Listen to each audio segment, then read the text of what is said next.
The strange case of Sophia McKenna. The strange case of Sophia McKenna remains one of the most unsettling unsolved mysteries to come out of Connecticut in recent years. What began as a playful late-night adventure on the waters of Long Island Sound soon spiraled into tragedy, leaving one young man found and his companion lost without a trace. More than 5 years later, the questions that surfaced on that dark morning of the 27th of May, 2018, still weigh heavily on the families involved. Sophia, just 21 years old at the time, and her friend Spencer Mugford, 20, decided to take a small sailboat out from the University of Connecticut Avery Point campus marina. The boat was in poor condition, with no mast or rudder, but their plan was not about speed or skill. It was about reaching the eerie New London Ledge lighthouse. This lighthouse carried with it a ghostly reputation, whispered to be haunted by the spirit of a tormented keeper who had long ago ended his life there. That night, it became the backdrop for what would be their last known moments. At just before 2 a.m, Sophia recorded a Snapchat video using Spencer's phone. The two laughed, joked, and spoke about reaching the lighthouse. Her tone was carefree, even playful, as she panned the camera from the shoreline lights to the shadowy outline of the structure looming in the distance. At exactly 2 o'clock, Spencer himself posted a photo of Sophia standing defiantly at the base of the lighthouse, the words "No trespassing" etched behind her as she smiled mischievously into the lens. In the next few minutes, everything changed. Between 2:05 and 2:09, 7 phone calls were made from Spencer's phone to Sophia's mother, Michelle McKenna. Since Michelle's number was not saved in Spencer's contacts, investigators believe it was Sophia who made the calls in a desperate attempt to reach her mother. Yet she left no voicemail, and she never dialed emergency services. The unanswered calls stand as the most chilling part of the case, suggesting that something serious was happening, but leaving no explanation as to what. Later that morning, Spencer failed to attend his brother's graduation. Sophia also never showed up for her plans with her boyfriend. As family members searched and realized that neither had returned home, the truth began to unfold. Michelle saw the missed calls on her phone and, upon returning the number, reached Spencer's voicemail. Alarmed, she contacted the police, and by that evening, both families had reported the young pair missing. The search effort quickly led to the lighthouse. Investigators discovered Spencer's t-shirt tied to a cleat, suggesting the pair had used it to secure their boat. The vessel itself was eventually recovered the next day near Long Island, nearly 14 miles from where it had last been seen. More than a week later, Spencer's body was found by a fisherman near North Dumpling Island, about 4.5 miles from the lighthouse. His autopsy revealed drowning as the cause, with no evidence of outside harm. But Sophia has never been found. Despite extensive searches of the water and surrounding areas, she seemed to vanish completely after that night. Her family has struggled with the haunting absence of answers, particularly the mystery of the phone calls. Why would Sophia call her mother repeatedly but not reach out to emergency services? What exactly happened in those minutes between the Snapchat post and the frantic calls? Although the case has often been explained as an accidental drowning, doubt lingers. In 2019, police confirmed the investigation into Sophia's disappearance was ongoing. Online communities, podcasts, and YouTube creators began to cover the case, adding to its mysterious aura. Some suggested theories of foul play, while others pointed to the possibility that Sophia had been swept away by the strong currents of Long Island Sound.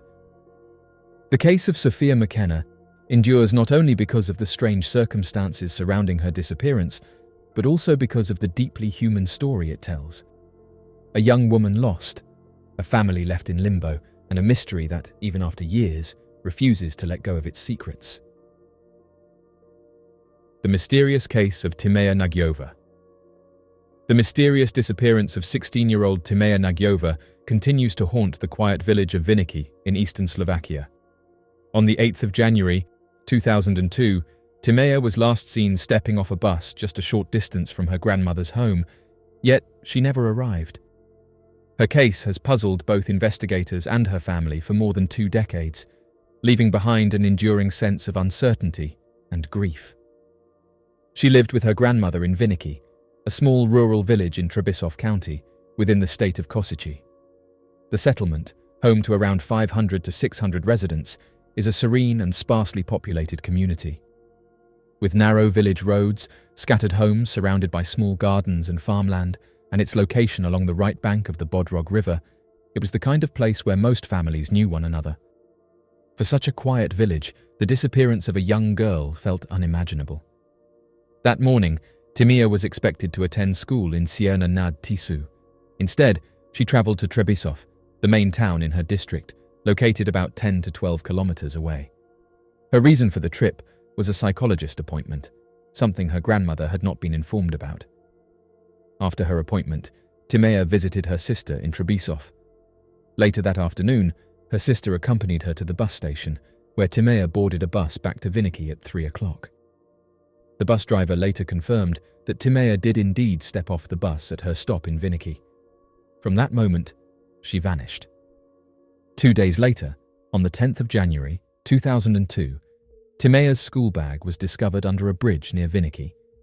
Inside were all of her documents, leaving searchers deeply concerned. Despite extensive searches in the surrounding fields and the Bodrog River, no further trace of her was found. The discovery of the bag only added to the mystery, as it suggested she had reached her village but never made it home. Speculation has surrounded her disappearance for years. Some unconfirmed reports have suggested that she may have been taken abroad, though these accounts have never been verified. With no concrete evidence, theories remain unproven, leaving her family in a painful state of limbo. Today, Timea remains officially listed as missing. Her family, along with others who continue to hope for her return, believe she could still be alive. For those who knew her, the unanswered questions weigh heavily, but their determination to keep her memory alive remains unshaken. The case of Timea Nagyova endures as one of Slovakia's most haunting mysteries. Ronnie Hill's mysterious photograph. In July 1967, a young boy named Ronnie Hill captured what is now considered one of the most mysterious and compelling UFO photographs in history. At just 14 years old, Ronnie was living in Pamlico County, North Carolina, when he witnessed an unusual event that would leave a lasting mark on UFO research.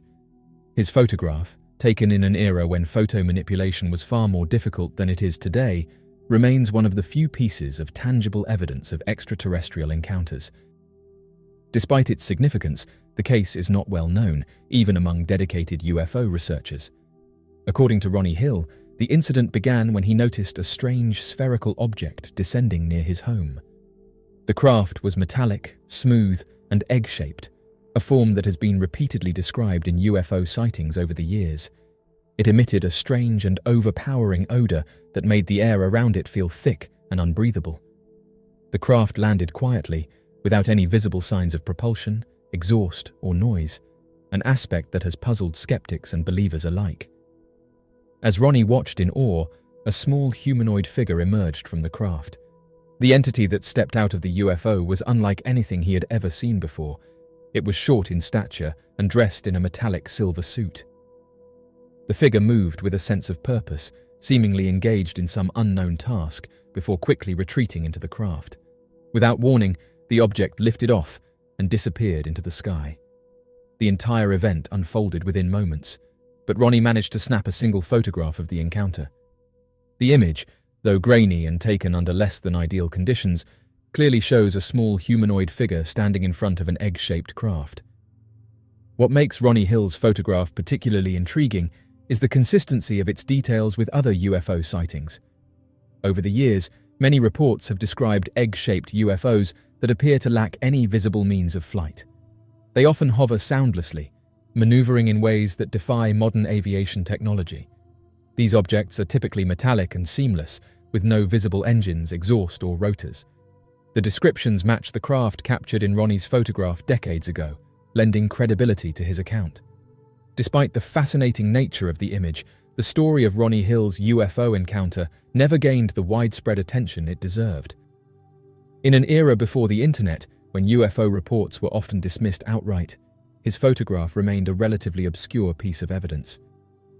Even within UFO research circles, the case is rarely discussed, overshadowed by more famous encounters. However, those who have examined the image closely argue that it is one of the most authentic photographic pieces of UFO evidence ever captured. Some have attempted to dismiss the photograph, suggesting it could be the result of a hoax or an elaborate misunderstanding. However, given that Ronnie was only 14 years old at the time, the likelihood of him fabricating such an event, especially in an era without advanced photo editing tools, remains slim. There were no known UFO hoaxes in the area at the time, and no records suggest that Ronnie or his family sought fame or monetary gain from the incident. The details of his encounter align eerily well with reports that would emerge decades later, further strengthening the case for its authenticity. The significance of the Ronnie Hill photograph continues to grow as modern UFO reports increasingly reference egg-shaped crafts. With recent government disclosures and declassified military encounters confirming the presence of unidentified aerial phenomena, many researchers are revisiting older cases to find patterns and similarities. Ronnie's case stands out not only because of its compelling image, but also because it predates modern discussions of UAPs by several decades. Even after more than 50 years, the mystery surrounding the photograph remains unsolved. The mysterious night of the grizzlies. Glacier National Park in Montana, a place of breathtaking natural beauty, had never experienced a fatal bear attack in its 57-year history until the tragic night of August 12, 1967. That night, in an eerie and unsettling coincidence, two separate bear attacks occurred just hours apart and 8 miles from each other, claiming the lives of 2 young women. The mystery of why these attacks happened continues to intrigue park rangers, wildlife experts, and historians to this day. By 1967, Glacier National Park had become a popular destination, drawing nearly 1 million visitors each year. The park's stunning mountain peaks, crystal-clear lakes, and vast wilderness made it a haven for campers and hikers. Over the decades, the bears in the area had become accustomed to human presence, leading to increasing interactions between people and wildlife. A growing issue was the abundance of food scraps and garbage left around campsites, which attracted bears to human-occupied areas. Due to staffing shortages and a lack of proper waste management protocols, the situation had worsened significantly in the years leading up to the attacks. On the night of August 12th, a storm rolled through the park, illuminating the sky with flashes of lightning. At the Granite Park Chalet, Julie Helgeson and her boyfriend, Roy Duckett, set up their tent just a short distance from the popular lodge. Around midnight, the couple sensed a bear nearby, but before they could react, it attacked their tent. Roy managed to escape with severe injuries, but Julie was dragged 400 feet into the woods. Rescuers eventually found her alive, but her injuries were too severe, and she died shortly after being brought to help. Meanwhile, at Trout Lake, another group of campers, including 19-year-old Michelle Coons, had settled in for the night. In the early morning hours, a bear began sniffing around their tents. Moments later, it attacked, choosing Michelle's tent. She attempted to escape, but the zipper jammed, trapping her inside. The bear dragged her 300 feet into the woods as her terrified friends climbed trees for safety. Her companions could do nothing but listen to her screams before she was silenced. They were forced to wait hours before they could descend and seek help. The tragic news of the attacks sent shockwaves through the park and beyond.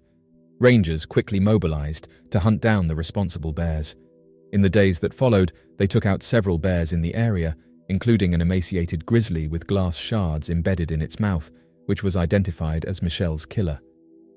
Another bear, a sow with blood on her paws, was believed to be responsible for Julie's death. The realization that 2 different bears had committed these attacks made the events even more chilling. The question remains, why did these attacks happen on the same night? Some have speculated that the storm and lightning may have played a role in startling the bears, making them more aggressive than usual. However, storms were not uncommon in the park, and bears had never displayed such violent behavior in response before. Others point to the growing problem of bears associating humans with food. With the lack of proper garbage disposal methods, bears had grown increasingly bold in approaching campsites, making attacks like these more likely. Another unsettling theory suggests that the bears had been conditioned to scavenge from humans due to years of park visitors improperly storing food and leaving waste exposed. As the bears became bolder in seeking food, they may have lost their natural fear of humans, leading to a dangerous escalation. The bear responsible for Michelle's death was found in a severely malnourished state, suggesting it had become desperate and aggressive due to hunger.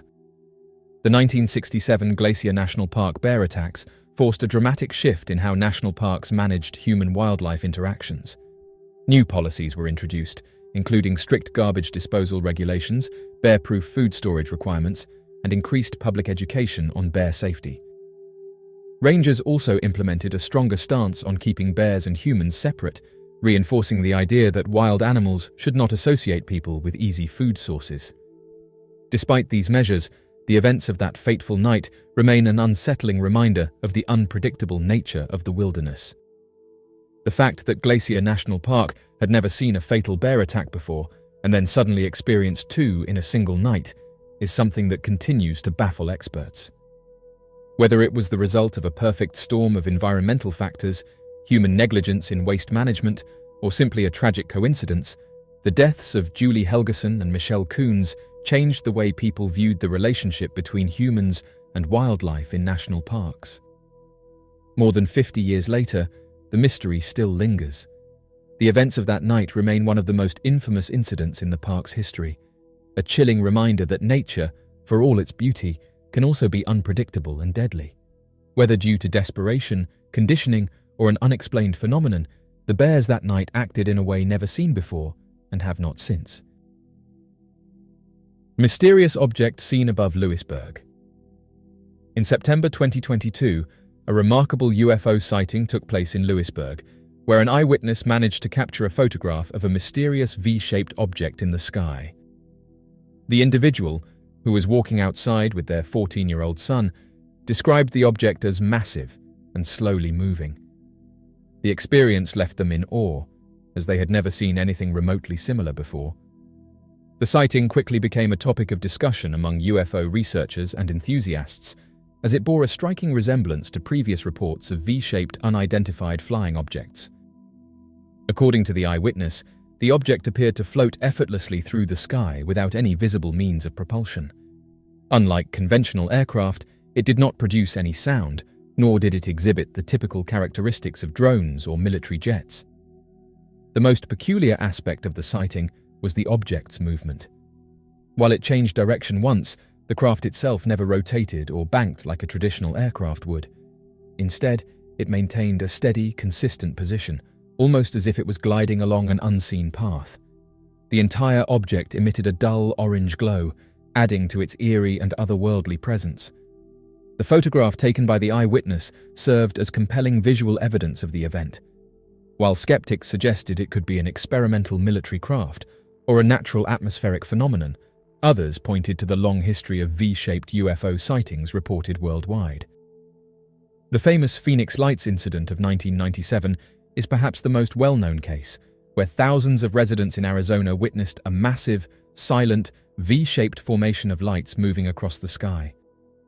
Similarly, reports of similar triangular or boomerang-shaped UFOs have surfaced for decades, often described as enormous, silent, and possessing unusual lighting patterns.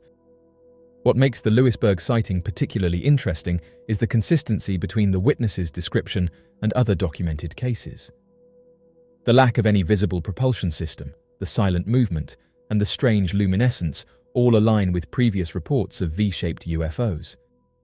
Furthermore, the way the object changed direction without physically turning adds another layer of mystery, as it suggests an advanced form of aerial maneuverability that defies the laws of known physics. Some researchers have speculated that sightings like this could be linked to classified military technology. Over the years, speculation has grown that governments around the world have developed highly advanced aircraft capable of near-silent flight and unconventional movement patterns. However, there has never been official confirmation of such technology, leaving room for alternative explanations. The Louisburg sighting remains unexplained, adding to the growing body of evidence suggesting that something extraordinary is taking place in our skies. Whether it was an experimental craft, an optical illusion, or something not of this world, the photograph captured in September 2022 stands as a fascinating piece of UFO history. Until more concrete explanations emerge, this case will remain an intriguing mystery, reinforcing the belief that there is much about our world and beyond that we have yet to understand. Mysterious apparition captured in photograph. A chilling photograph has recently surfaced online, showing 5 women enjoying a seemingly ordinary moment in a bath. The image, at first glance, appears light-hearted, capturing a group of friends smiling and posing for the camera. However, upon closer examination, an unsettling detail emerges in the background. In the window behind them, a dark, shadowy apparition can be seen, its features twisted into what many describe as a demonic face. The eerie presence in the photograph has led to widespread speculation that the location where the image was taken may be haunted. Some viewers claim that they can clearly make out hollow eyes, an elongated face, and an expression of malice in the mysterious figure. Others believe that the distortion could be a trick of the light or an illusion created by reflections. Regardless, the image has sparked debate among paranormal enthusiasts and skeptics alike. Adding to the mystery, very little information has been released about the circumstances surrounding the photo. The exact location remains unknown, and the individuals in the image have not come forward with further details. This lack of context has only fueled curiosity, leaving many to wonder whether the photograph is a genuine capture of something supernatural or an elaborate hoax designed to stir speculation. Theories surrounding the apparition range from the idea that it is a restless spirit trapped in the location to the possibility of something far more sinister. Some have even suggested that whatever was captured in the window may have been watching the women the entire time. Without additional information, the truth behind the haunting image remains elusive. Scientists discover a mysterious form of energy in Egypt's pyramids that should only exist in modern times. The Great Pyramid of Giza has long been a source of fascination, shrouded in mystery and wonder. Recent scientific discoveries suggest that this ancient structure may have served a purpose far beyond being a mere tomb for Pharaoh Khufu. Researchers using electromagnetic waves have found evidence that the pyramid may have been designed to focus and amplify energy, a concept that aligns more with modern technology than with what historians have assumed about ancient Egyptian engineering. This revelation challenges long-standing beliefs and raises new questions about the sophistication of the civilization that built it. Scientists from the Information Technologies Mechanics and Optics University in Russia conducted an experiment in which they blasted the Great Pyramid with electromagnetic waves. Their findings revealed that the pyramid's internal structure interacts with these waves in a highly specific manner, focusing the energy into key chambers, including the King's Chamber, the Queen's Chamber, and an unfinished chamber beneath the structure. The waves were absorbed and concentrated in these locations, leading researchers to theorize that the pyramid may have functioned as a massive resonator capable of trapping and manipulating electromagnetic energy. One of the most surprising aspects of this discovery is that electromagnetic wave manipulation is a principle typically associated with modern technology. Devices like antennas and waveguides are designed today to harness and direct electromagnetic waves for purposes such as communication, energy transfer, and medical imaging. The idea that an ancient civilization could have built a structure that exhibits similar properties is both perplexing and groundbreaking. It suggests that the ancient Egyptians may have possessed knowledge of energy manipulation that historians have not yet fully understood. Retired aerospace engineer Christopher Dunn, who has spent decades analyzing the pyramids, has long proposed the idea that the Great Pyramid was more than just a tomb. He theorizes that the structure was a highly sophisticated energy generator. Dunn has pointed out that the northern shaft of the pyramid resembles a waveguide, a structure used in modern technology to direct microwaves and electromagnetic energy. According to his research, 2 chemicals may have been introduced into the pyramid's internal chambers, where they mixed to produce hydrogen gas. This reaction, he suggests, could have been used to generate clean energy. While there is no direct archaeological evidence supporting this hypothesis, recent scientific discoveries regarding the pyramid's energy-focusing properties provide compelling support for the idea that the structure was designed with a greater purpose in mind. The study's findings suggest that the pyramid's design was not coincidental.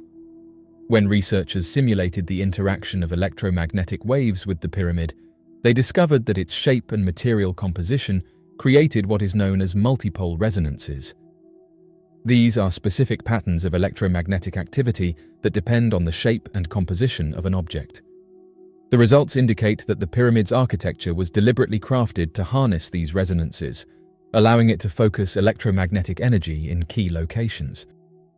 The precision of this design is remarkable, as it suggests an advanced understanding of wave dynamics. Another factor that adds to the mystery is the location of the pyramid itself. It is positioned on a limestone plateau, a material known for its ability to conduct and store energy. This raises the possibility that the pyramid's placement was intentional, allowing it to function as an energy hub. The limestone may have helped enhance its energy-focusing capabilities, providing further evidence that the structure was not simply a burial site, but a carefully engineered monument with a yet-to-be-determined function. If the Great Pyramid was indeed designed to manipulate electromagnetic energy, the implications are profound. It would suggest that the ancient Egyptians had an understanding of energy transmission that rivals modern discoveries. The ability to generate and direct energy on such a scale would have required knowledge of physics, engineering, and material sciences far beyond what traditional archaeology attributes to ancient civilizations. The absence of records detailing such technological advancements only deepens the mystery.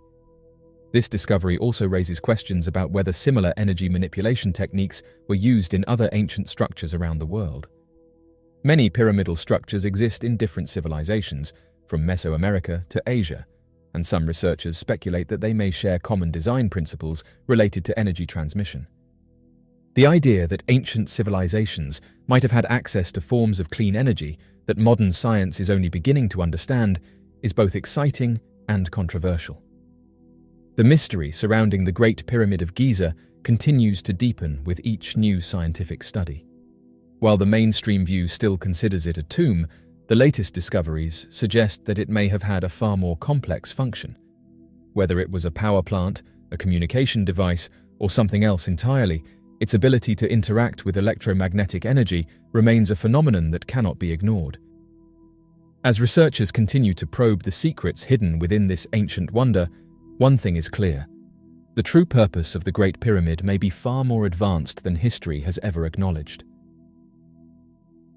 The mysterious disappearance of Sherry Elizabeth Roach. Sherry Elizabeth Roach, a 17-year-old girl from San Mateo, California, mysteriously vanished on June 8, 1976, after leaving her group home, Pedregal House, to commute to work in San Francisco. While Sherry had a history of running away, this disappearance was different. She had always contacted her family in the past, but this time, she simply vanished without a trace. The unusual nature of her disappearance left her family and investigators baffled, and nearly 5 decades later, her case remains unsolved. On the day she disappeared, Sherry was last seen heading toward a bus that would take her to work in San Francisco. However, she never arrived at her job, and she was never seen again. The timeline of her disappearance has been debated, with some reports stating June 1st as her last seen date, but most official sources, including the Charlie Project and the National Center for Missing Children, confirm that June 8th is the correct date. This discrepancy may have been caused by reporting delays or administrative errors, but regardless of the exact date, her sudden disappearance raised immediate concerns. When Sherry failed to return home that evening, a counselor at Pedregal House reported her missing to the San Mateo Police Department. Early investigations focused on the possibility that she had chosen to run away again, but this theory did not hold up. Her family, especially her brother, insisted that she would have reached out to them if she had voluntarily left. Unlike previous instances when she ran away, this time she made no attempt to contact anyone. Investigators also explored whether Sherry may have encountered trouble while hitchhiking, a common practice for young people in the 1970s. However, no credible sightings of her ever emerged. One of the most significant obstacles in the investigation was the lack of dental records, making it difficult to compare her case with unidentified remains. Over the years, law enforcement followed multiple leads, but none led to any concrete answers. As time passed, the lack of physical evidence and witness testimonies left her case at a standstill. In 2020, a new lead emerged when authorities released a photograph of an unidentified African-American man who had been seen with Sherry before she disappeared. The man, believed to be in his 20s at the time, was pictured with his arm draped around Sherry's shoulder. Investigators have classified him as a person of interest, not a suspect, but they believe he may have crucial information about what happened to her. Despite appeals to the public for help in identifying him, his identity and his relationship to Sherry remain unknown. The release of this photograph suggests that authorities believe he played a significant role in the events leading up to her disappearance. Another theory investigators have considered is the possibility that Sherry fell victim to a serial predator. The 1970s saw numerous cases of missing women in California, and some law enforcement officials have speculated that she could have been targeted by an unidentified perpetrator operating at the time. However, without forensic evidence or witness accounts, this remains speculation. For Sherry's family, the pain of her disappearance has never faded. Her brother and mother have continued to hold on to hope that answers will one day come to light. The lack of closure has made the years especially difficult, as they have been left to wonder about her fate. Despite the decades that have passed, the case remains open, and law enforcement continues to encourage anyone with information to come forward. The mystery of Sherry Elizabeth Roach's disappearance is one of many cases from the 1970s that remain unsolved. The fact that she vanished without a trace, with no financial activity, no personal belongings left behind, and no confirmed sightings, makes her case particularly haunting. The unanswered questions continue to weigh heavily on her loved ones, who still seek justice and resolution. While advancements in forensic science and new investigative techniques have helped solve many cold cases, Sherry's case remains unresolved. The release of the photograph in 2020 was a sign that authorities had not given up, and it provided a glimmer of hope that new information could surface. However, until the unidentified man is located or new evidence emerges, the fate of Sherry Elizabeth Roach will remain one of California's most enduring mysteries.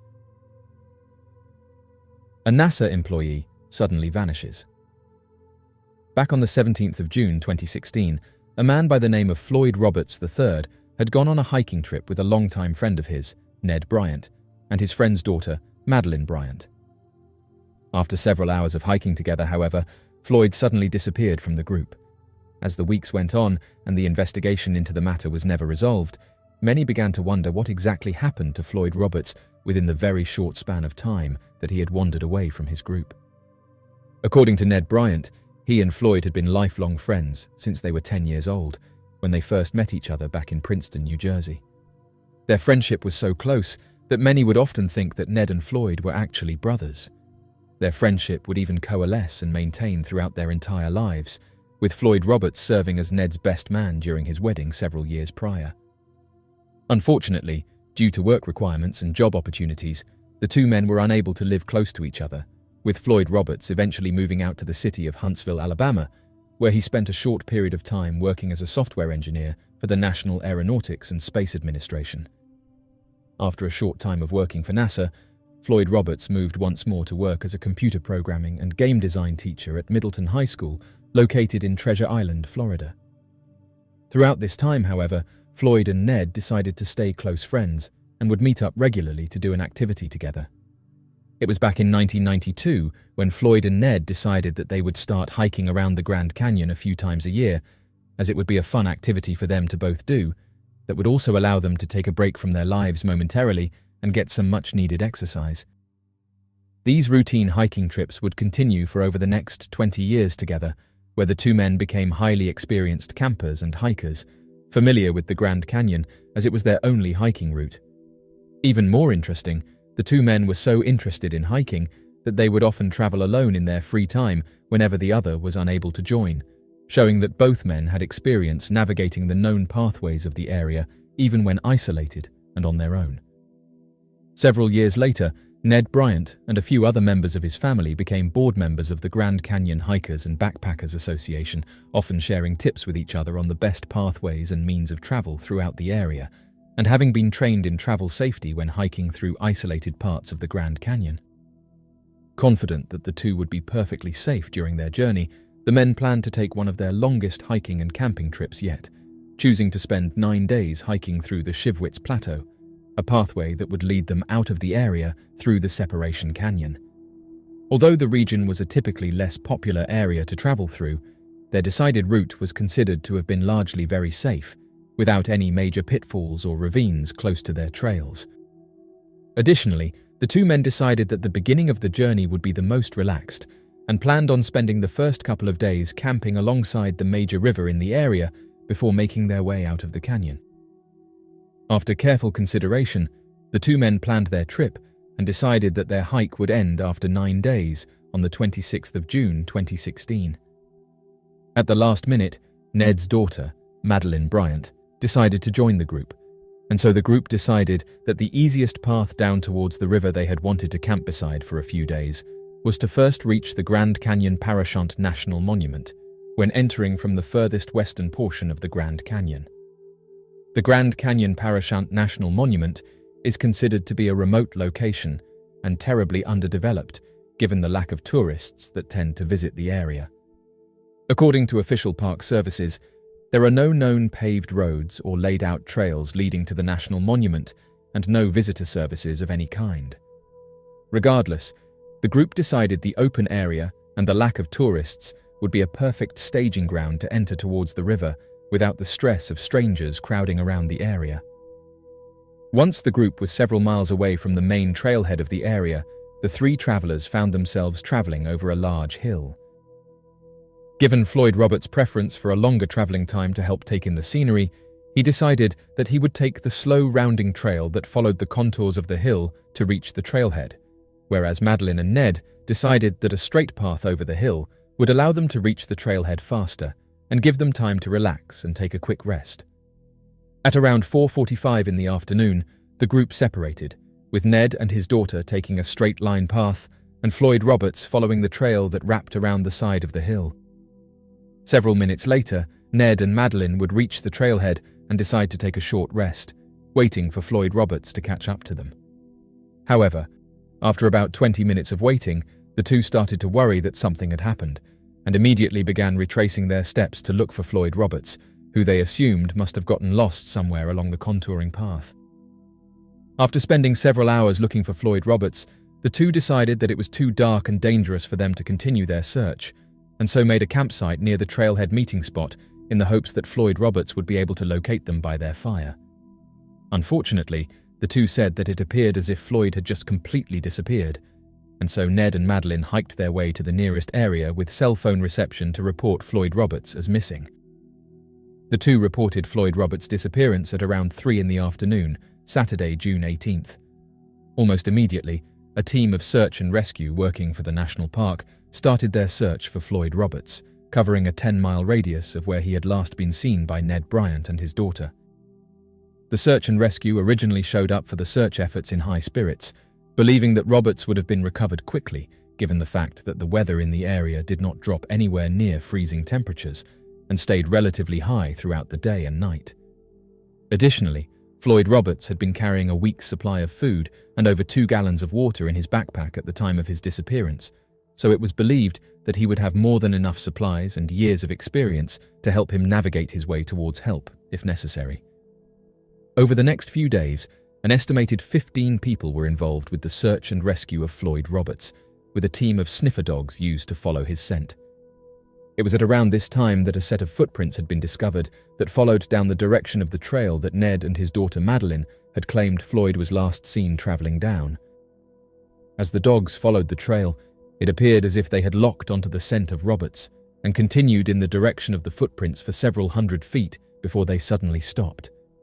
Search and rescuers then noticed that the footprints of Floyd Roberts seemed to have suddenly disappeared, as if Roberts had been walking and then rose into the air and vanished. It was at this point that the National Park Service rescue helicopter was used to get aerial views of the surrounding 10-mile radius, but were unable to locate any signs of someone having fallen down any side paths or in any known areas. After 6 days of frantic searching and thousands of man-hours, the search and rescue for Floyd Roberts slowed down to a passive search. To this day, no sign of Roberts has been recovered.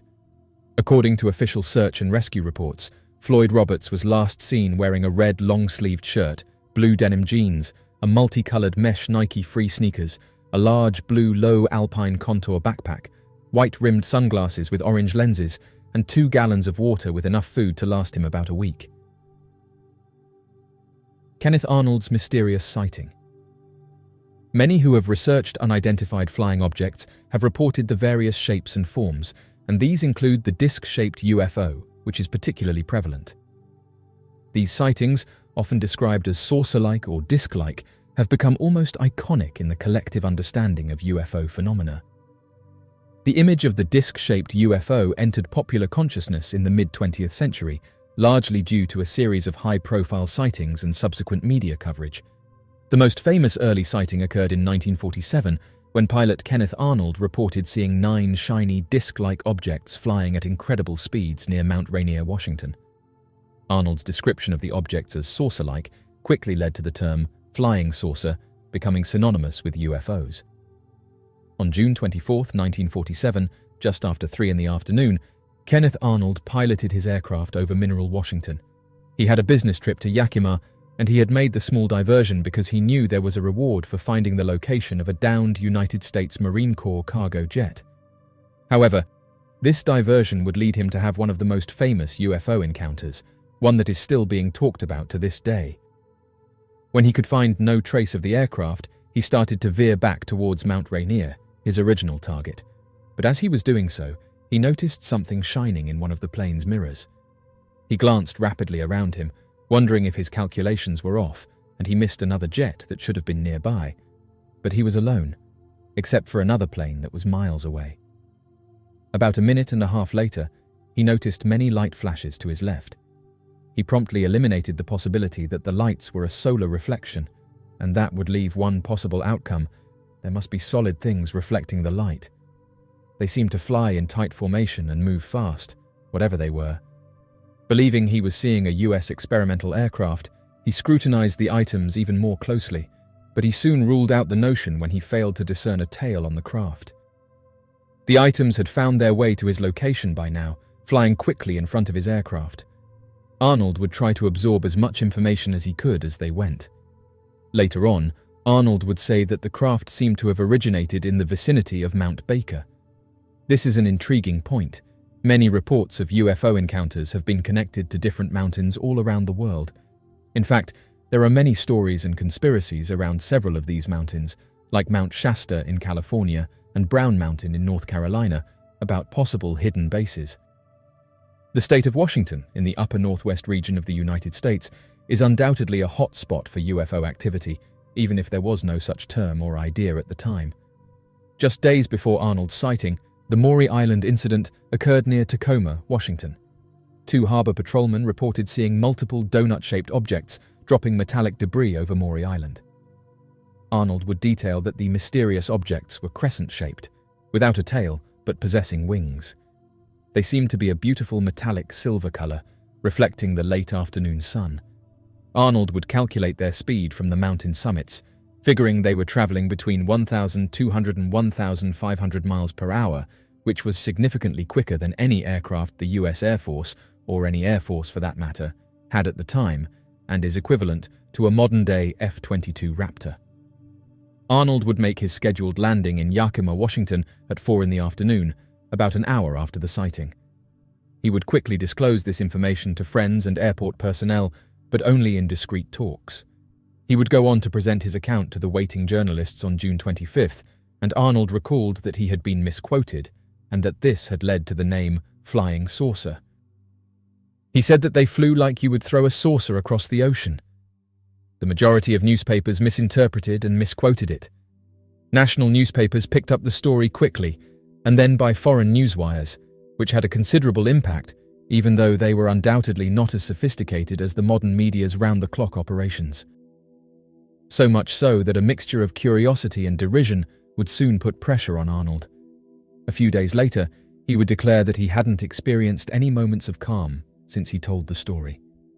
Nevertheless, a lot of people would see Arnold as a very reliable witness, and while some would certainly make fun of him, others would appreciate how reliable his reports were. He wouldn't sensationalize them or do either.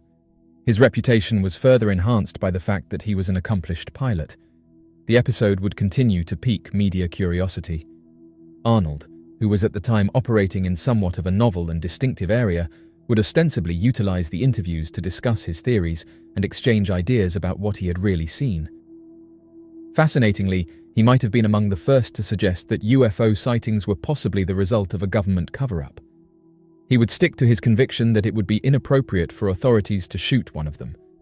Additionally, he would say that they were heading towards a reachable location. Moreover, human pilots could not have survived the pressure given the way the vehicle maneuvered. In a 1949 interview with the Saturday Evening Post, he would assert that the materials used in the craft were not off this Earth. It may be noteworthy that Arnold was so certain that the craft he had observed could have been extraterrestrial in origin. Recall that this was all before the famous incident in New Mexico, and it was undoubtedly before the 1950s saw the popularization of UFOs and flying saucers. In other words, there's no solid evidence to suggest that he was influenced by the prevailing social mores of the period. Although Arnold seemed to be the only person who saw the events he recounted, it would later be discovered that another witness saw the occurrence on June 24th while standing atop Mount Adams. Fred Johnson, a prospector, would report his findings to Army Air Force intelligence. This, incidentally, constitutes the first official UFO report to US authorities, even with the Arnold encounter. He would later assert that, at approximately 3 p.m. on the same day as the Arnold sighting, he had seen 6 things via a telescope. His description of the items would nearly correspond with Arnold's. He would say they were oval with a sharp point at the ends, but he would also say they were round. He would also observe how his compass changed as the items passed overhead. After then, more witnesses would surface. Around 2:30 p.m. on the same occasion, Bernier of Richland would assert that he saw 3 strange objects in the skies over Mount Adams. Richland would claim they were traveling at breakneck speed. He was positive that the items he saw were the exact ones that Arnold had seen. More witnesses would surface. Around 3 p.m, Sidney Gallagher, for instance, would claim to have seen 9 bright discs. A Washington State Forest Service employee who wishes to remain unidentified would describe multiple odd flashes close to Mount Rainier at the same time. A further Seattle resident would later claim to have seen a 9-item weird object chain. Strange object sightings would, in fact, continue virtually every day, and the majority of them, though not all, would originate from the western region of the United States. They would also originate from a wide range of American society's demographics. From those living nearby who saw unusual items in the garden, or to seasoned commercial aircraft pilots, hundreds of people reported seeing things. Nevertheless, the reporting was not up to the level that it would become because this was probably the first such UFO wave. While many at the time believed that these sightings were unmistakable proof of extraterrestrial visits, others conjectured that they were actually military tests, specifically related to the flying wing. The US military would, however, maintain that at the time of the sightings, they had no aircraft in the area, experimental or otherwise. Given that the Roswell incident occurred during this long-forgotten UFO scare, we may perhaps reconsider the reasons behind the information retraction and subsequent cover-up. The mysterious cube seen above Texas. In the expansive skies above Texas, where everything seems bigger and more expansive, an unusual sighting captured the attention of witnesses and enthusiasts alike, a mysterious cube-shaped object. This sighting, reported by multiple witnesses across different locations in Texas, has sparked intrigue and speculation about the nature and origin of the unidentified flying object. The first reports came from rural areas near Amarillo and Lubbock, where residents described seeing a peculiar object hovering silently in the sky. Unlike conventional aircraft or celestial bodies, the UFO was characterized by its distinct cubic shape, with sharp edges and symmetrical sides that defied the typical aerodynamic designs of human-made vehicles. Witnesses recounted how the cube-shaped UFO appeared to hover motionless in the air.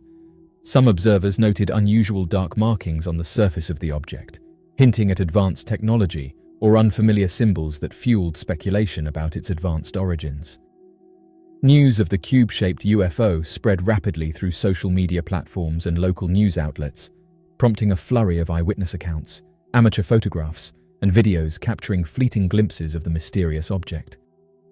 Amateur astronomers and skywatchers trained their telescopes and cameras on the skies, hoping to document additional sightings or gather more evidence to corroborate the reports. In the days following the initial sightings, researchers into the unknown and aviation were called upon to analyze the available data and provide insights into the phenomenon. Skeptics cautioned against jumping to conclusions, suggesting that the cube-shaped UFO could be a drone, experimental aircraft, or even a rare atmospheric phenomenon that appeared distorted under specific lighting conditions. Black cube-shaped unidentified flying objects present a perplexing anomaly in the realm of aviation. In stark contrast to conventional aircraft that rely on wings or rotor blades for lift, these mysterious objects exhibit a striking geometric precision, manifesting as flawless cubes hovering in the expanse of the atmosphere and having no visible propulsion system.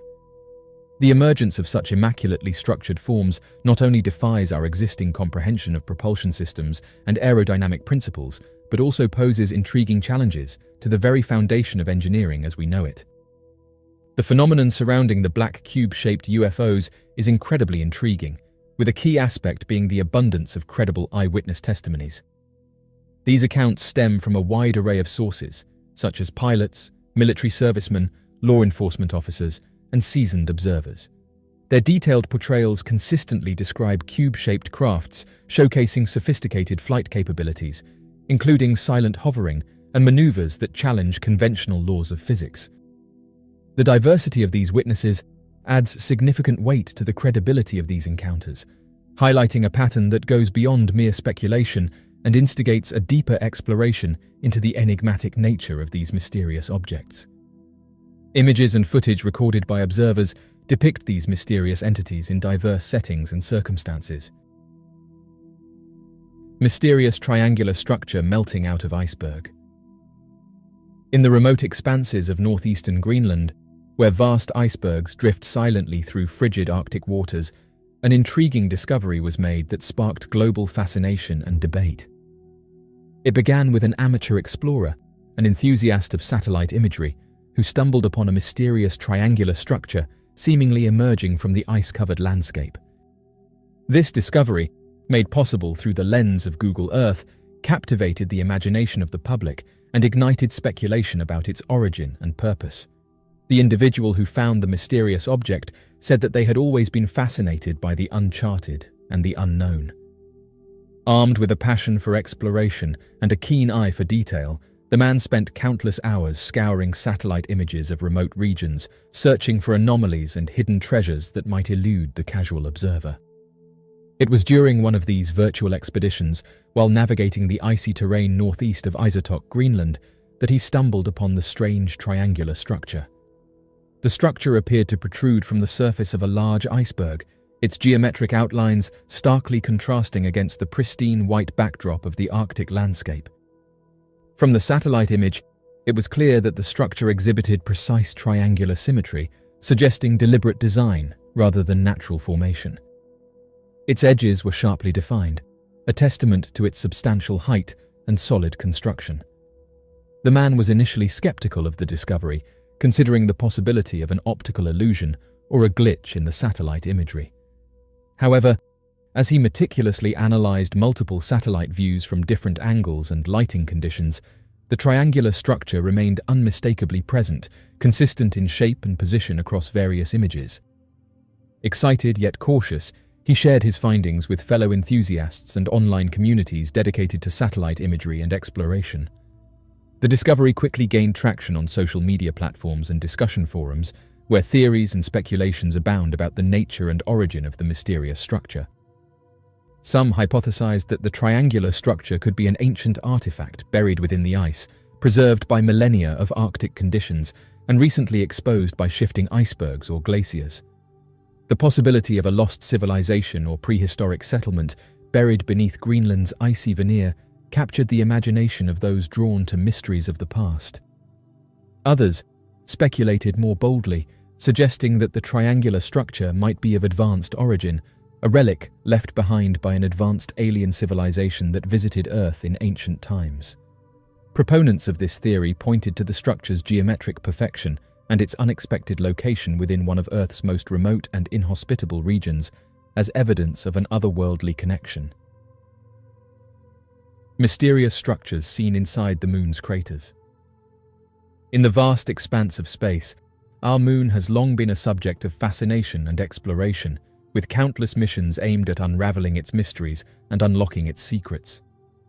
Among the intriguing anomalies observed in NASA's lunar photographs are mysterious structures nestled within moon craters. These structures, captured in high-resolution images from various lunar missions, have sparked speculation and debate among scientists, astronomers, and enthusiasts alike. The discovery of these strange structures within moon craters challenges our understanding of lunar geology and raises intriguing questions about their origin, purpose, and potential implications for our understanding of the moon's history and cosmic phenomena. Images from NASA's Lunar Reconnaissance Orbiter and other lunar missions have revealed anomalous formations within moon craters that appear to exhibit distinct geometric shapes and symmetrical patterns. These structures range from simple geometric outlines to more complex arrangements that defy natural erosion and geological processes known to occur on the lunar surface. Some structures appear as elongated or rectangular shapes protruding from crater walls, while others exhibit dome-like features or irregular formations that suggest artificial construction rather than natural geological formations. These observations have prompted speculation about the possibility of ancient lunar civilizations or extraterrestrial activity that may have left behind remnants of their presence. According to Donna Hare, a NASA launch photographic specialist, there was a facility in Johnson Space Center's Building 8 dedicated to airbrushing out unexplained flying aircraft from high-resolution satellite pictures. It's interesting to note that NASA has been charged with removing these abnormalities. According to current reports, NASA does not alter or airbrush their images to conceal proof of extraterrestrial life or other secrets. NASA has stated that it is dedicated to openness and providing accurate information about its missions and findings. UFOs seen above nuclear sites. UFOs seem to have an unsettling interest in nuclear-based locations, from the damaged Fukushima nuclear facility to various American missile stations. One of the worst nuclear accidents in history occurred at the Fukushima nuclear plant in 2011, when an earthquake and ensuing tsunami destroyed its electrical grid. Oddly enough, the explosion was shortly followed by UFO activity. Many in the area during this time stated that they were very prevalent. UFOs have been reported frequently in the vicinity of areas where nuclear activity has been sparked by humans, and according to author Dr. Jensine Anderson, there are very clear connections between nuclear occurrences and UFO sightings going back decades. She believes that there is an advanced presence operating primarily on Earth and in the oceans. Anderson claimed to have examined 39 separate testimonies between the 1940s and 1990s regarding UFO encounters close to nuclear installations, citing declassified US government reports from the FBI and CIA. According to Anderson, the 1986 Chernobyl incident in Ukraine serves as one of the most glaring instances of these kinds of activity surrounding nuclear installations. There were numerous reports of UFO activity, and additionally, multiple witnesses saw a UFO arrive during the height of the fire, stay for 3 minutes, flash a light at Unit 4, and then take off. It's reported that the worker measured the Röntgen and said that it seemed to have fallen to 800, adding that before the UFO was spotted, it was over 3,000. Anderson shares the chief monk of the Miracle Temple's belief that these advanced entities are attempting to save humanity from annihilation through nuclear disasters. Brazilian werewolf caught on camera. As the night settled over the city of Quilândia, located in the Federal District of Brazil, a security camera positioned in a secluded alley captured footage that would ignite speculation and fear throughout the community. This footage, purportedly showing a humanoid figure resembling a Brazilian werewolf, quickly spread across social media, local news outlets, and paranormal investigation circles, stirring curiosity and apprehension among residents. Quilândia, a bustling urban area known for its diverse population and vibrant culture, suddenly found itself at the center of a supernatural mystery. Reports of strange occurrences and sightings had circulated in the past, but the security camera footage provided tangible visual evidence, or so it seemed, of an otherworldly entity prowling the streets under the cover of darkness. The footage, grainy and captured in low-light conditions, depicted a figure moving with an unnatural gait and possessing features that appeared humanoid, yet distinctly animalistic. Witnesses who viewed the footage described the creature as resembling a werewolf from Brazilian folklore. According to Brazilian legend, the individual is believed to be a cursed individual who transforms into a wolf-like creature under the light of the full moon, terrorizing villages and feeding on livestock or unsuspecting victims. The creature is said to possess heightened senses, strength beyond human capabilities, and an insatiable hunger for flesh, a harbinger of fear and superstition passed down through generations. In the wake of the security camera footage, local authorities and paranormal investigators mobilized to investigate the incident and reassure a frightened populace. Skeptics cautioned against jumping to supernatural conclusions, attributing the footage to elaborate hoaxes, misidentified animals, or psychological perceptions influenced by cultural beliefs and folklore. However, paranormal researchers viewed the footage through a different lens, speculating on the possibility of an undiscovered species or a genuine encounter with a supernatural being. They analyzed the creature's movements, morphology, and behavior captured in the footage, searching for clues that might validate its existence beyond folklore and urban legend. The city where the sighting happened, with its blend of urban development and natural landscapes, provided an intriguing backdrop for the alleged sighting of the Brazilian werewolf humanoid. Located on the outskirts of Brasilia, Brazil's capital city, Quilandia's proximity to rural areas and dense vegetation offered plausible habitats for elusive creatures or mythological beings described in local folklore. Eyewitness testimonies emerged in the aftermath of the incident, with residents recounting encounters with strange creatures or unexplained phenomena in and around Quilandia. Some claimed to have heard eerie howls or witnessed fleeting glimpses of shadowy figures moving stealthily through the night, fueling speculation about the presence of supernatural entities lurking in the city's periphery. Oddly enough, werewolf sightings to this day have continued, and whether viewed as supernatural entities, psychological phenomena, or symbolic representations of primal fears, these tales continue to captivate imaginations and underscore the enduring allure of the unknown in Brazil's diverse and vibrant cultural landscape. The ghost of St. Augustine's lighthouse. St. Augustine, Florida, one of the oldest cities in the United States, is full of spirits and history. Tourists visiting the lighthouse claim to have seen a small girl dressed in historical attire standing next to an upstairs window or gazing out from the lighthouse door. A cell tower technician captured a picture of his colleague in 2009 with the lighthouse in the backdrop. The image shows a young girl standing by herself on the upper observation deck, dressed in a long dress and having long hair. The little girl's spirits are kind and avoid eye contact with guests. Regretfully, there are other, less agreeable characters at the lighthouse, such as the one who people have started to refer to as the man in blue. Many people who have worked or resided in the house have been horrified by this spectre, which follows them down all 219 of the tower's steps. One lighthouse keeper refused to stay in the lighthouse any longer because he was so uncomfortable. Finally, he was relieved of his duty by a coast guard who obviously had no fear of ghosts. Built in 1874, the lighthouse near the tip of Anastasia Island in St. Augustine is one of many that have protected the city ever since Sir Francis Drake invaded the settlement in 1586. Now a National Historic Monument, St. Augustine welcomes thousands of tourists every year. However, its history isn't the only reason why people visit. The lighthouse is said to be home to numerous ghosts that have haunted St. Augustine throughout the years. The current lighthouse was built starting in 1871, after the old one built by the American government in the territory eroded and sank into the sea. Hezekiah Pittee was the person in charge of the project, and he let his kids play with the supply cart that went between the ocean and the lighthouse in order to keep them occupied. However, he would later come to regret that choice on July 10, 1873. Eliza and Mary, the two oldest Pittee children, lost their life after the cart fell into the lake after a day of playing. Though her name is omitted from newspaper articles, historians think that a third child was also taken out in the collision. Workers on the lighthouse claim that the playful ghosts of these kids still haunt the structure. The following day, workers will discover that the stairwell is filled with children's laughter and that locked doors are wide open.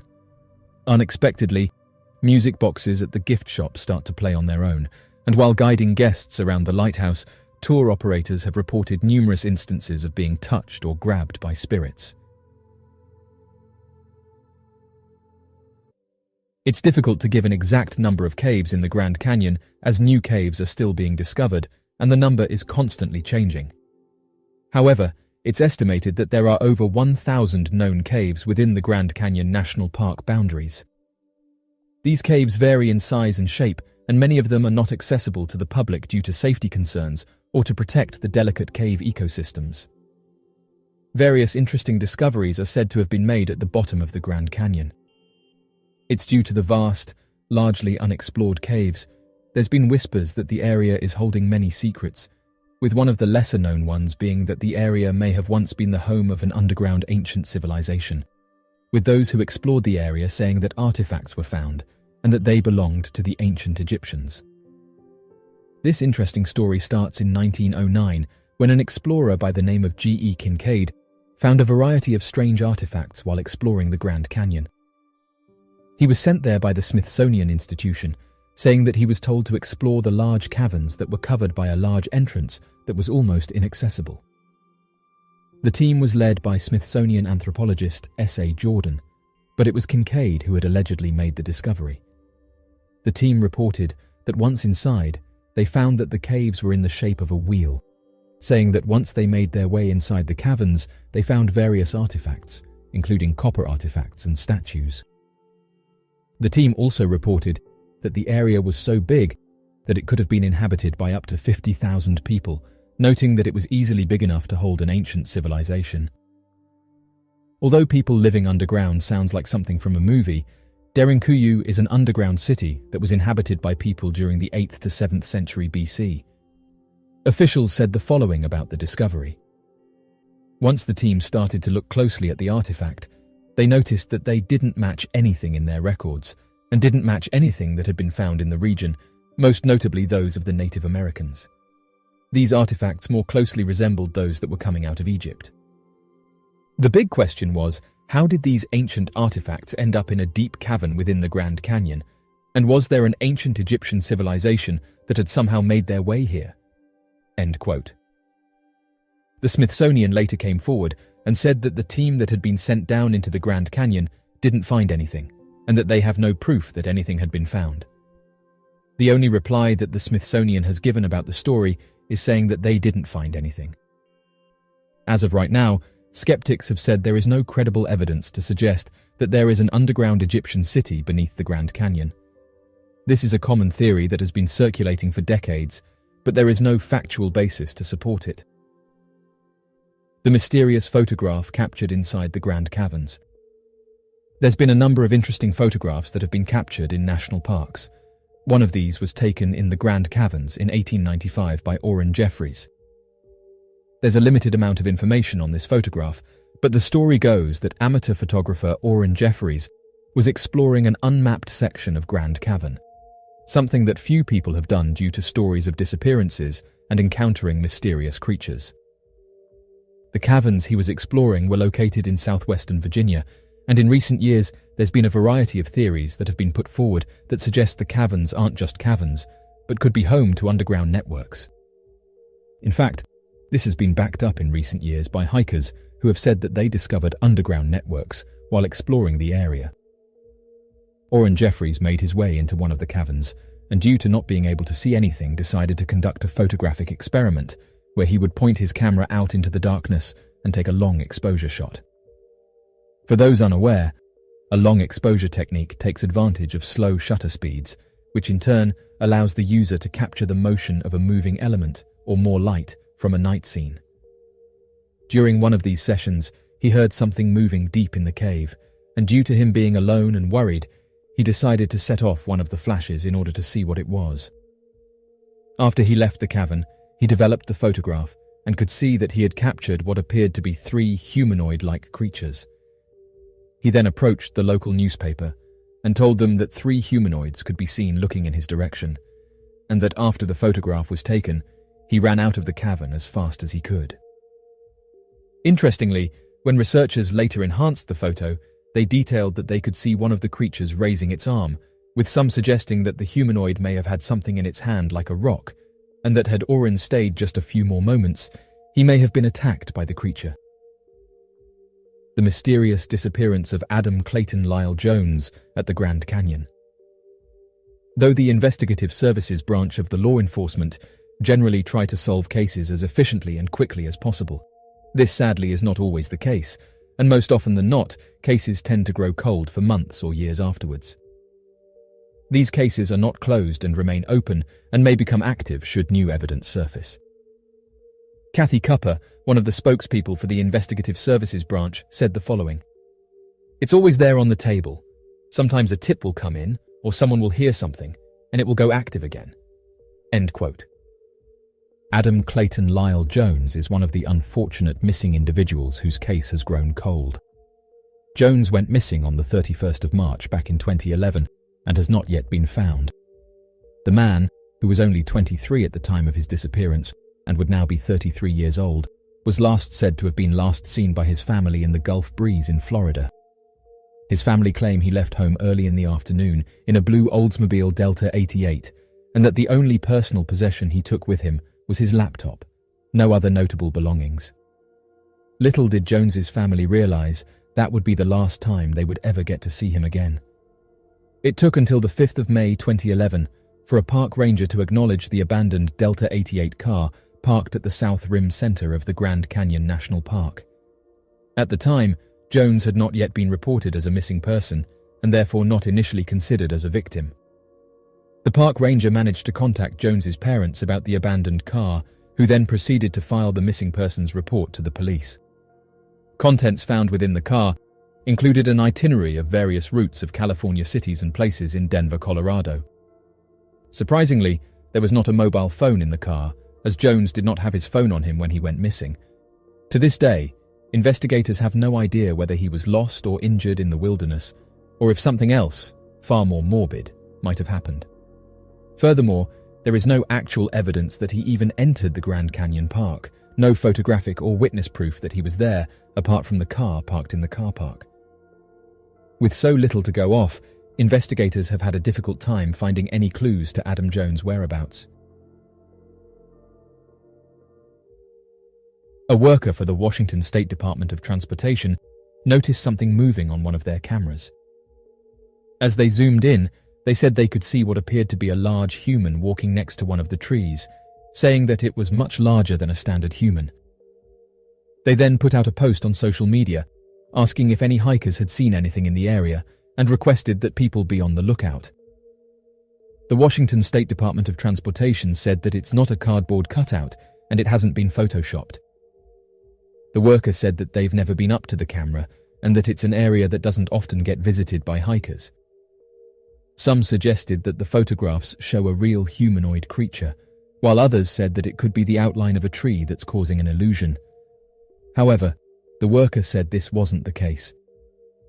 As of right now, whatever this thing was moved on, as there was no other update from the Washington State Department of Transportation. Oddly enough, this isn't the first time that workers have encountered mysterious humanoids, and go on to detail that every so often one of these creatures will show up, leaving those who see it confused. All across North America are reported sightings of the Sasquatch creature, a massive bipedal humanoid giant covered in hair from head to toe, and commonly encountered within or nearby the untamed woods and landscapes found all across the United States and Canada. Oddly enough, not every state or local area across North America refers to the creature as Sasquatch. More commonly, local legends will feature similar descriptions of the creature, but with slight variations in its design alongside differing names.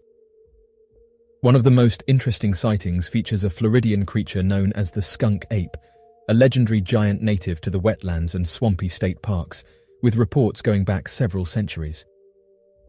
Located on the border of the state of Florida and Georgia is a 438-acre swampland that stretches across the state borders and houses a wide variety of undiscovered animal and insect species. This peat-filled wetland, referred to as the Okefenokee Swamp, has been at the center of several encounters with the skunk ape creature and is often believed to be the last unexplored refuge of the creatures in the modern day. Even more interesting, the name Okefenokee is a native Creek Indian word that roughly translates to mean the land of the trembling earth and seems to reference a massive creature that's known for shaking the earth as it walks. The oldest known skunk ape encounter to have occurred within the Okefenokee Swamp was reported back during the winter of 1828. According to the report made by 2 eyewitnesses, both of which were amateur hunters who were looking to explore the surrounding area, the 2 men came across what they referred to as a giant. Originally, their expedition began as a short hunting party, but rather than turn back at the height of their excitement, the 2 men's trip continued for another several weeks as they traveled deeper into the swamp, recording brief encounters with bears, panthers, alligators, and overgrown snakes. Roughly 3 weeks into their hunting trip, the men claimed to have heard the sound of loud screaming. However, the screams sounded much deeper and louder than a man could naturally produce. As they glanced around the woods surrounding their camp to investigate the source of the noise, the men then heard what they described as the sound of heavy stomping, as if a large creature was running through the woods surrounding their camp. Unsure of whether or not the creature was a large wild animal or a distressed man, the 2 hunters decided to light a fire and stay within the proximity of their makeshift camp until daylight, as the day was soon ending and darkness was fast approaching. Despite the roaring fire to help keep the nearby woods illuminated, the men complained that they were unable to sleep due to the strange sounds they continued to hear, despite no creature being visible anywhere near their location. Additionally, it became necessary to gather nearby scraps of wood to keep the fire burning, and so the men were forced to venture slightly more and more into the surrounding darkness to maintain their light source. By the next morning, the men investigated the nearby woods and wetlands, hoping to find any evidence of a creature having prowled their camp the night prior. After a few hours of looking, the men claimed that they came across several barefoot human-looking footprints that would have been impossible for any normal person to have made. Mostly due to the fact that the footprints were all spaced roughly 6 feet apart and were an estimated 18 inches in length. Worried that the creature might return, the hunters immediately fled the swamp and returned to town. Oddly enough, the story of the encounter with the unknown swamp giant does not end there. Once the 2 hunters returned to the closest town, they told the nearby townspeople of what they had encountered and warned them that a monster might soon attack the town. Fearful of the beast, the town gathered together a hunting party of 9 men to hunt down the beast and take it out before it could attack the town. Gathered together, the men went into the swamp and traveled as far down as its southernmost part, now located in the state of Florida. After several days of searching the area, the men located sets of footprints far too large for any normal man to have created and used the footprints as a trail guiding them directly to the giant. As the men began following the footprints, they noticed that they were often spaced increasingly further apart, sometimes disappearing completely and reappearing elsewhere in the swamps, as if the creature climbed and jumped between trees for traveling. Before long, the trail was completely lost, and the 9 men decided to make camp for the night and begin their search again at daybreak. Unfortunately for the band of men, during the night, the creature would invade the camp and attack the hunters in a fit of rage. According to the 9 witnesses, a massive humanoid creature covered in hair all over its body suddenly ran straight through the camp, toppling over several tents, and began tearing apart the equipment and supplies of the traveling men. Fearing for their lives, the men grabbed their weapons and fired at the creature, causing the giant to retaliate by overpowering the men and defeating 5 members of the party, tossing their limp bodies several feet as if they weighed next to nothing. The remaining 4 members continued firing at the creature, sending several rounds of bullets through its chest before the creature fell down in a low grumble and passed away shortly after. After closer examination of the giant's body, the men estimated the humanoid creature to have been slightly over 13 feet in height and appeared to look exactly like a man with the exception of its tremendous size and full body covering of hair. However, while observing the body, the men continued to hear the sound of screaming in the surrounding woods, similar to what the 2 hunters had experienced on their journey several days prior. Believing that the screaming could be coming from a dozen more of the giant creatures, the men packed up their equipment and began moving out of the swamp during the night, unable to wait until morning out of fear that a retaliatory attack would take place if they continued to stay. Once the 4 men returned to the nearest town, they told the townspeople what happened to the 5 other men who were attacked, and that they estimated that a dozen more of the giant creatures were still out there in the nearby swamps. Fearing that an attack would eventually reach the town, the men began traveling throughout the area and warning people of an impending attack from giants. On the 1st of January, 1829, a local reporter would interview the men and retell their story for local publishing. By February of that year, less than 30 days after the original publication, reprinting of the story spread to neighboring communities and would see a February issue published in the Connecticut newspaper, warning traveling parties to stay clear of the Okefenokee swamp. Although continued sightings would be made of the giant humanoid creatures in the surrounding areas, later referred to as skunk apes, no violent attack was made over the following years. After a few decades, the sensationalism of the story eventually settled down and became nothing more than a local legend. To this day, travelers are still warned of the Okefenokee swamp giants when traveling through the region.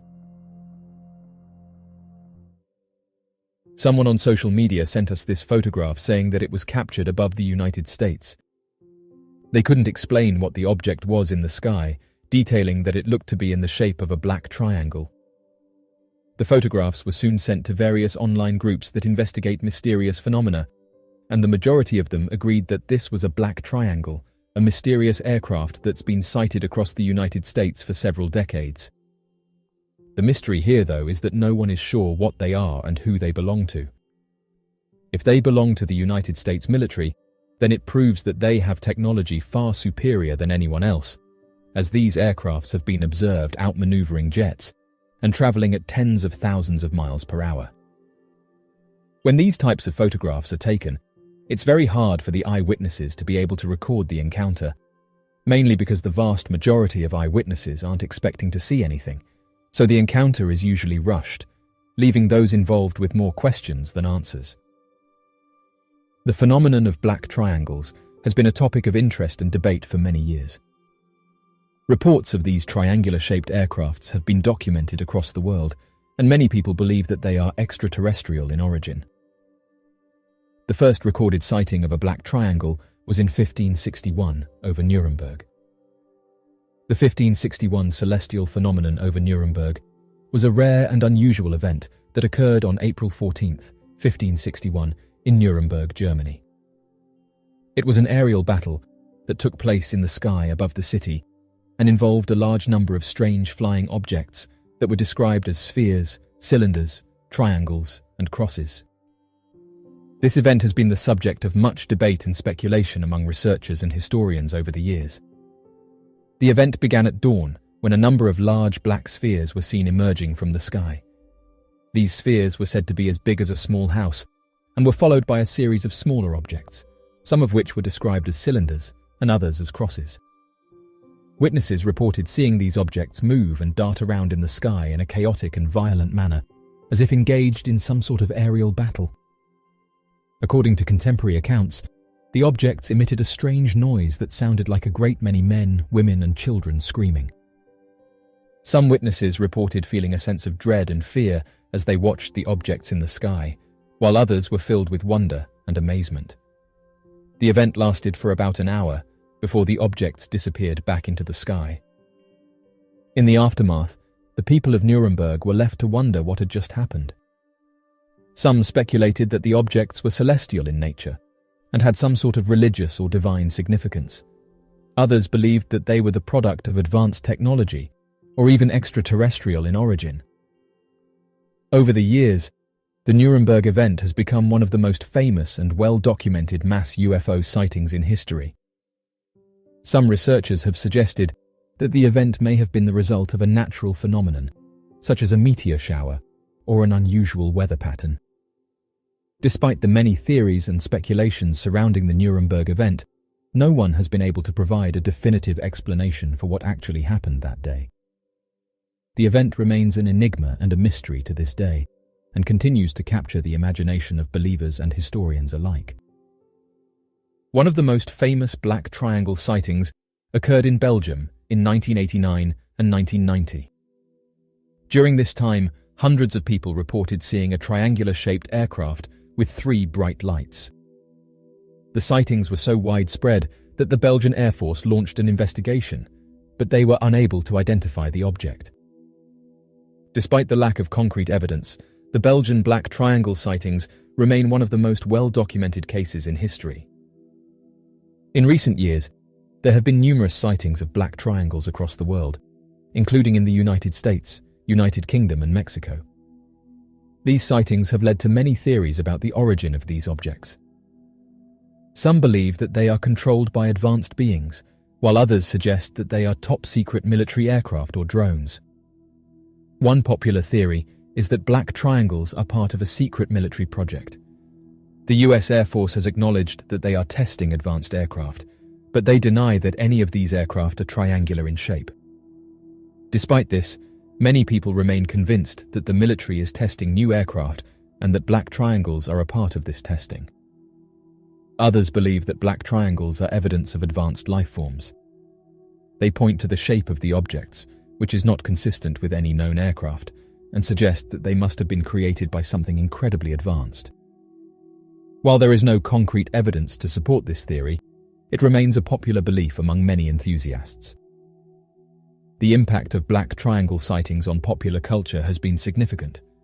The widespread interest in these sightings has also led to increased attention from the scientific community, with researchers studying the sightings in an attempt to explain their origin. As of right now, the phenomenon of black triangles is a topic of great interest and debate. While there is no concrete evidence to support any one theory about their origin, their widespread sightings suggest that they are more than just a myth. However, as the years go on and more evidence is presented, it is possible that we may one day uncover the truth behind these mysterious objects. The Aurora aircraft is a mysterious and controversial plane that has been the subject of much speculation and debate since the 1980s. Although the existence of the Aurora has never been officially confirmed by the US government, many aviation enthusiasts and theorists believe that the plane is a highly classified stealth aircraft capable of flying at hypersonic speeds and reaching altitudes of up to 100,000 feet. The origins of the Aurora can be traced back to the late 1970s, when the US Air Force began developing a replacement for the aging SR-71 Blackbird reconnaissance plane. According to some accounts, the new plane was designed to be capable of flying at 6 times the speed of sound or faster, and to operate at altitudes well above those reachable by conventional aircraft. The Aurora was also believed to be equipped with advanced stealth technology that would make it virtually invisible to radar. The first reported sightings of the Aurora occurred in the early 1980s, when a number of witnesses in California, Nevada, and other states reported seeing a triangular-shaped aircraft flying at high speeds and making sharp turns. Over the years, similar sightings have been reported in other parts of the world, including Europe, Australia, and Asia. As of right now, the US government has never acknowledged the existence of the plane, and there are no official documents or photographs of the Aurora. However, there have been numerous unofficial reports and rumors about the plane over the years, and some aviation experts believe that it may have been used in various covert operations and military missions. Some have gone further, speculating that the Aurora is part of a secret government program to develop advanced technologies for use in space and extraterrestrial exploration. Some even claim that the plane is capable of interstellar travel and has been used to explore other planets and galaxies. Despite the lack of official confirmation or concrete evidence, the Aurora continues to fascinate and intrigue many people.